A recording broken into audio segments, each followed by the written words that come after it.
तो अभी हम लोग पढ़ेंगे कंपनी चैप्टर, है ना। कंपनी जो पढ़ेंगे, कंपनी में सबसे पहले हम समझेंगे कंपनी क्या होता है ना। देखिए, कंपनी नाम से ही क्लियर है कि कोई बड़ी संस्था होती होगी जहाँ बहुत पूंजी की आवश्यकता होती होगी, कैपिटल की ज़रूरत होती होगी। तो जहाँ बहुत कैपिटल की ज़रूरत होगी, बहुत बड़ी संस्था होगी, बड़े पैमाने पे उसका व्यवसाय होता होगा। ऐसी संस्था जहाँ पे बहुत सारे लोग काम करते होंगे, अधिक मात्रा में उत्पादन होता होगा, बड़ी जगहों पे काम होता होगा। जब हम कंपनी बोलते हैं तो मन में ऐसा मतलब आता है कि बहुत बड़ा व्यवसाय होगा। जब कंपनी नाम बोलते हैं तो हमारे मन में आता है कि उसका व्यवसाय काफ़ी बड़ा होगा, है ना। तो जैसा आप समझते हैं बिल्कुल वैसा ही होता है, कंपनी बड़े स्तर पे काम करती है। व्यवसाय का 3 स्तर होता है। सबसे पहले शुरुआती स्तर पे एकाकी व्यवसाय होता है। क्या होता है? एकाकी व्यवसाय, सोल ट्रेड। दूसरा जो होता है सेकेंडरी होता है पार्टनरशिप बिजनेस। क्या होता है? Partnership business. और तीसरा और आखिरी सबसे बड़ा लेवल होता है कंपनी व्यवसाय। तो अब हम लोग कंपनी पढ़ेंगे। सबसे पहले 11th में हम लोग सोल प्रोप्राइटरशिप सीखे। अकेले अगर कोई व्यक्ति व्यवसाय करेगा तो क्या सब लिखेंगे? जर्नल एंट्री हम लोग पढ़े। सोल प्रोप्राइटरशिप का एक व्यक्ति के द्वारा यदि व्यवसाय किया जाता है तो वो क्या क्या लिखेगा, ये सब सीखे। जब 12th में आप पढ़ेंगे तो 12th में मेनली 2 चैप्टर है बड़े बड़े, बाकी सब छोटा छोटा चैप्टर है। एक पार्टनरशिप है और एक कंपनी है। पार्टनरशिप में 6 चैप्टर हो जाएगा और कंपनी में 3 चैप्टर हो जाएगा। 6 और 3 9 चैप्टर हो जाएगा पार्टनरशिप और कंपनी मिला के। बाकी 3-4 चैप्टर में पूरा है ना। तो मेन 12th का जो चैप्टर है वो है पार्टनरशिप और कंपनी। तो अभी हम लोग कौन चैप्टर पढ़ेंगे? कंपनी पढ़ेंगे। तो कंपनी पढ़ेंगे तो कंपनी का भी अकाउंटिंग उसी तरह से होता है जैसे हम लोग सोल ट्रेडिंग में अकाउंटिंग करते थे। जैसे सोल ट्रेडिंग में, एकाकी व्यवसाय में जिस तरह से हम लोग अकाउंटिंग करते थे उसी तरह से कंपनी में भी करेंगे।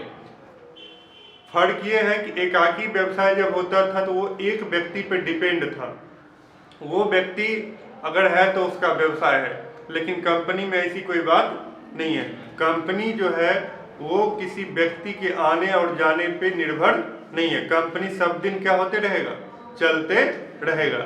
चाहे कोई व्यक्ति ज्वाइन करे या चाहे कोई व्यक्ति रिटायर करे या चाहे किसी व्यक्ति की मृत्यु हो जाए, है ना। तो कंपनी व्यवसाय लगातार चलते रहता। कंपनी व्यवसाय बंद नहीं होता। कंपनी किसी व्यक्ति पे निर्भर नहीं होता, लेकिन एकाकी व्यापार किसी व्यक्ति पर निर्भर होता है। तो पार्टनरशिप, एकाकी व्यापार समझ गए। दूसरा पार्टनरशिप है। देखिए, पार्टनरशिप का जब अकाउंटिंग करेंगे तो वहाँ डिफरेंट है। वहाँ क्या है कि कोई पार्टनर एडमिट होगा तो उसका एंट्री करना है, रिटायर्ड होगा तो उसका अलग हिसाब करना है। तो उसमें हर कंडीशन में पार्टनर आएगा तो भी अलग एंट्री, जाएगा तो भी अलग एंट्री। कंपनी में आने और जाने का कोई इफेक्ट नहीं है, कोई प्रभाव नहीं है, तो उसके लिए कोई एंट्री ही नहीं होगा। तो कंपनी में हिसाब बनाना बहुत ही आसान है, बहुत ही सिंपल है। तो कंपनी व्यवसाय हम लोग सीखेंगे। इससे पहले आज हम लोग सीखेंगे कंपनी का basic accounting term. Basic accounting term में सबसे पहले समझेंगे कंपनी क्या होता है, कंपनी किसको कहते हैं। तो कंपनी किसको कहते हैं? तो कंपनी व्यक्तियों की एक ऐच्छिक संस्था है। कंपनी क्या है? व्यक्तियों की एक ऐच्छिक संस्था। ऐच्छिक किसको बोलते हैं? जो अपने मर्जी से, इच्छा से, ऐच्छिक मतलब वो अपने इच्छा से, अपने मर्जी से जब कोई व्यक्ति किसी कंपनी का सदस्य बनता है या अपनी इच्छा से किसी कंपनी की सदस्यता छोड़ देता है ना, इसको कहते हैं ऐच्छिक। तो कंपनी व्यक्तियों की एक ऐच्छिक संस्था है। कैसी संस्था है? ऐच्छिक संस्था। ऐच्छिक कहने का मतलब हो गया जब मर्जी है वो सदस्य बन सकता है और जब मर्जी है वो अपनी सदस्यता को छोड़ सकता है, इसलिए इसको कहा गया ऐच्छिक। कंपनी व्यक्तियों की एक ऐच्छिक संस्था है जिसका, कंपनी व्यक्तियों की एक ऐच्छिक संस्था है जिसका उद्देश्य लाभ कमाना होता है। कंपनी क्यों शुरू किया जाता है? लाभ कमाने के लिए। और ये जो लाभ होगा, इस लाभ को बेनिफिट सभी सदस्य को होगा। जो भी उसके सदस्य होंगे सबको लाभ में हिस्सा मिलेगा। पार्टनरशिप की तरह बांट के नहीं मिलता है। यहाँ पे शेयर खरीदना होता है, अंश खरीदना होता है। अंश क्या होता है? अंश होता है कंपनी को पूंजी जुटाने के लिए, कंपनी को पैसा चाहिए तो कंपनी को पूंजी जुटाने के लिए क्या करता है, कंपनी भी कई टाइप के होते हैं, आगे चल के बताएंगे। कई टाइप के कंपनी होते हैं। कुछ कंपनी होता है जो प्राइवेट कंपनी होता है, खुद खोला खुद पैसा लगाता है। कुछ होता है एकल स्वामित्व, एक ही व्यक्ति कंपनी को शुरू करता है, वही उस कंपनी में पैसा लगाता है। और अभी हम लोग जिस कंपनी का अकाउंटिंग करने जा रहे हैं उसको कहते हैं पब्लिक कंपनी। कौन कंपनी कहते हैं? Public company. पब्लिक कंपनी क्या होता है? जिसमें पब्लिक का पैसा लगा होता है। जिसमें किसका पैसा लगा होता है? पब्लिक का पैसा लगा होता है। ऐसे कंपनी को कौन कंपनी कहते हैं? पब्लिक कंपनी कहते हैं। कौन कंपनी कहते हैं? Public company. तो सबसे पहले समझ लेते हैं कंपनी क्या है, फिर कंपनी की टाइप को समझेंगे, फिर कंपनी के फीचर्स को समझेंगे। तो कंपनी जो है वह व्यक्तियों की, कंपनी व्यक्तियों की एक ऐच्छिक संस्था है जो अपनी इच्छा से किसी कंपनी का सदस्य बन सकते हैं और अपनी इच्छा से किसी कंपनी को छोड़ सकते हैं। उसको हम क्या कहते हैं? कंपनी कहते हैं।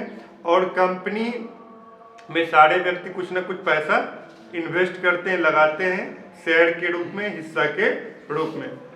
तो कंपनी व्यक्तियों की एक ऐच्छिक संस्था होती है जिसका उद्देश्य क्या होता है? लाभ कमाना होता है। जिसका उद्देश्य क्या होता है? लाभ कमाना। अब है नेक्स्ट में कंपनी का फीचर्स क्या है, कंपनी की विशेषताएं क्या है, कंपनी का एडवांटेज क्या है ना?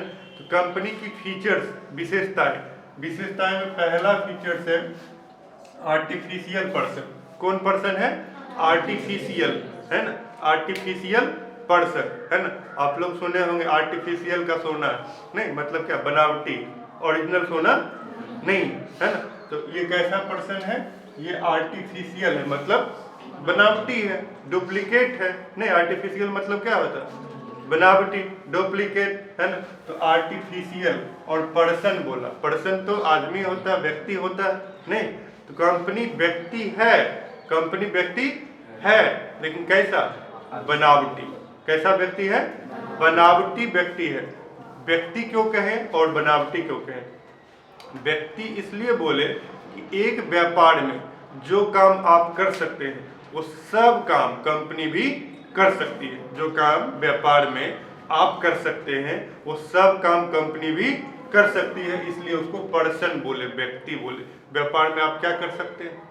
आप व्यापार में अपने नाम से बैंक में अकाउंट खोल सकते हैं, बैंक में आपके नाम से खाता हो सकता है, कंपनी के नाम से भी बैंक में खाता हो सकता है ना? कंपनी के नाम से भी बैंक में अकाउंट रहता है कि नहीं रहता है?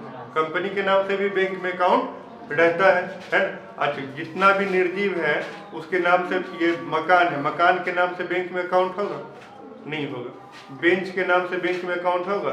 नहीं होगा। बोर्ड के नाम से बैंक में अकाउंट होगा? नहीं होगा। लेकिन कंपनी के नाम से बैंक में अकाउंट होगा, कंपनी के नाम से बैंक में अकाउंट होगा। तो कंपनी, एक व्यवसाय में जो काम आप कर सकते हो सब काम कंपनी भी कर सकते। बैंक में अकाउंट खोल सकता है अपने नाम से, कंपनी के नाम से।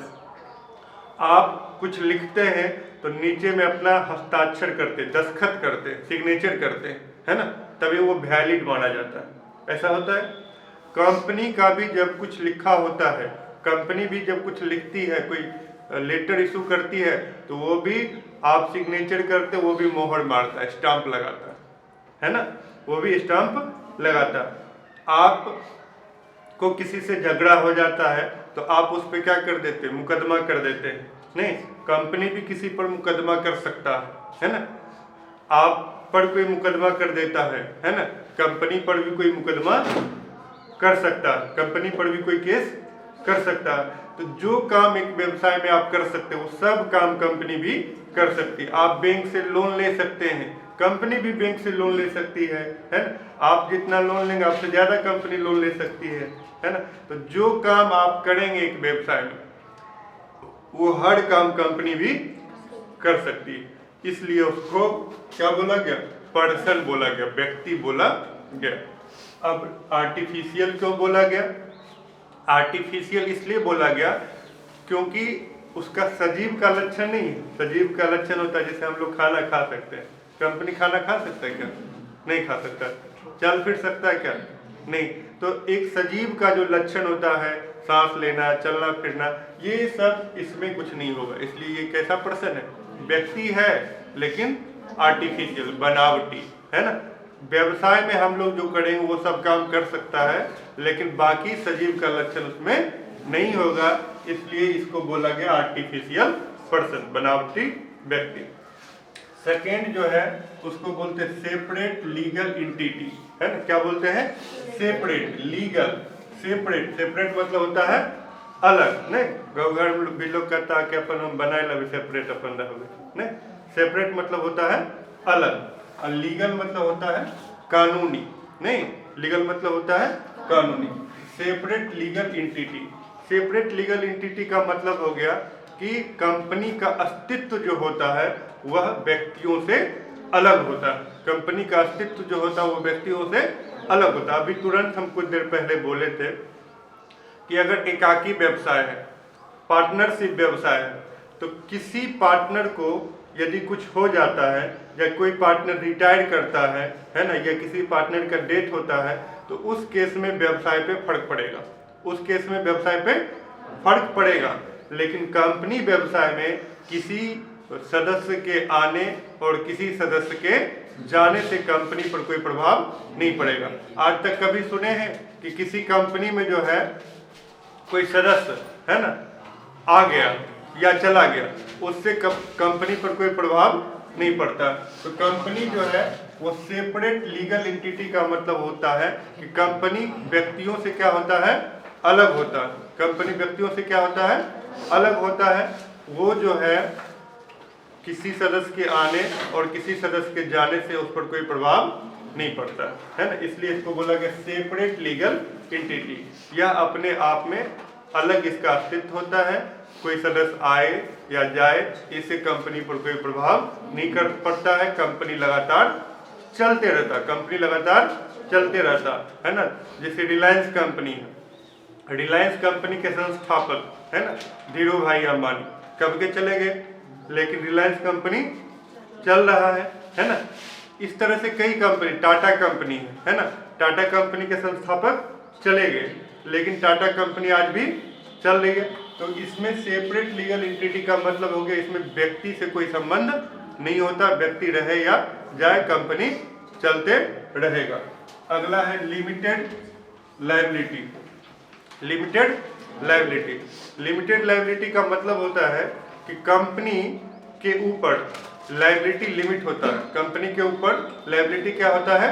लिमिट होता है। लिमिट लायबिलिटी का सेंस ये होता है कि जब एकाकी व्यापार करेंगे आप और लोन लेंगे, एकाकी व्यापार करेंगे, क्या लेंगे?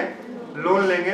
तो ऐसे केस में क्या होगा कि अगर आपका व्यवसाय डूब भी जाएगा तो भी आपको पैसा चुकाना होगा, चाहे आपको प्रॉफिट हो लॉस हो, उससे कोई फर्क नहीं पड़ता है। अगर आप पैसा लिए हैं, 2 लाख रुपए कर्जा लिए हैं, अगर आपका व्यवसाय डूब गया तो आपको अपना जमीन बेचकर भी पैसा चुकाना पड़ेगा। किसमें? एकाकी व्यवसाय में। लेकिन कंपनी व्यवसाय में ऐसा नहीं होता। कंपनी व्यवसाय में क्या होता है कि अगर कोई सदस्य जितना पैसा लगाया है, 10 रुपया लगाया है, तो उसका लॉस अधिकतम 10 रुपया तक ही हो सकता है। उसको घर से 10 रुपया ला के देने की कोई आवश्यकता नहीं है।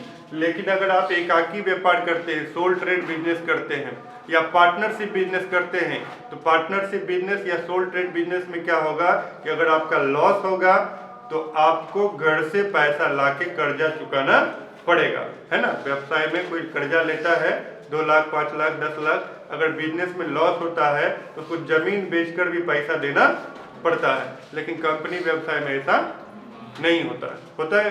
होता है कंपनी में, शेयर में कोई पैसा लगाए तो जितना पैसा लगाए अधिकतम उतना ही डूबेगा, उसको घर से पैसा लाके और चुकाने की जरूरत नहीं है। ये हो गया लिमिटेड लायबिलिटी। ये फीचर सिर्फ कंपनी व्यवसाय में, बाकी व्यवसाय में ये फीचर्स नहीं है। ये सिर्फ कंपनी में ही ये फीचर्स है कि प्रॉफिट जो है होगा तो ठीक है, अगर लॉस होगा तो जितना पैसा लगाए हैं उतना तक ही लॉस होगा, उससे ज़्यादा लॉस नहीं हो सकता। तो अभी 3 एडवांटेज आपको फीचर्स बता चुके हैं। पहला आर्टिफिशियल पर्सन, दूसरा सेपरेट लीगल एंटिटी, तीसरा लिमिटेड लायबिलिटी और चौथा है कॉमन सील। कॉमन सील अभी जस्ट बताए थे, जिस तरह से आप अपने पहचान के लिए दस्तखत करते हैं, हस्ताक्षर करते हैं, सिग्नेचर करते हैं, है ना, उसी तरह से कंपनी भी क्या करती है, कंपनी भी क्या करती है, स्टाम्प लगाती है, मोहर लगाती है। तो कॉमन सील जैसे आपकी पहचान आपकी सिग्नेचर है, उसी तरह से कंपनी की भी पहचान उसका मोहर है, समझ गए, स्टाम्प है। अगला है ट्रांसफरेबिलिटी ऑफ शेयर। ट्रांसफरेबिलिटी का मतलब होता है हस्तांतरण। क्या होता है, हस्तांतरण। किसका हस्तांतरण, तो शेयर का। किसका हस्तांतरण, शेयर का। शेयर का हस्तांतरण मतलब शेयर को हम ट्रांसफर कर सकते हैं। ट्रांसफर करने का मतलब ये हुआ, जैसे हम शेयर खरीदे, है ना, हम शेयर खरीदे, अब हमारा मर्जी है कि अब हमको शेयर नहीं रखना, हमको पैसा चाहिए, हमको पैसा चाहिए, तो हम क्या करेंगे, हम जो अपना शेयर खरीदे हैं वो अपना शेयर दूसरे को क्या करेंगे, बेच देंगे, और उससे क्या ले लेंगे, पैसा ले सकते हैं, है ना। तो ये शेयर में एक ये फीचर्स है कि जब मर्जी है, जिसको मर्जी है, आप अपने शेयर को बेच सकते हैं। इसके लिए किसी की परमिशन लेने की कोई आवश्यकता नहीं है, जहां मर्जी है आप वहां अपना शेयर बेच सकते हैं, है ना। और शेयर का दाम बढ़ते घटते भी रहता। हो सकता है आप 10 रुपये का शेयर खरीदे हैं, आपका शेयर 10 रुपये की जगह पे 7 रुपये में बिके, आपको लॉस हो सकता है। हो सकता है 10 रुपये का शेयर आपका 20 रुपये में बिके, ऐसा भी हो सकता है। अभी कुछ दिन पहले, है ना, बिटकॉइन आप लोग सुने होंगे या नहीं सुने होंगे।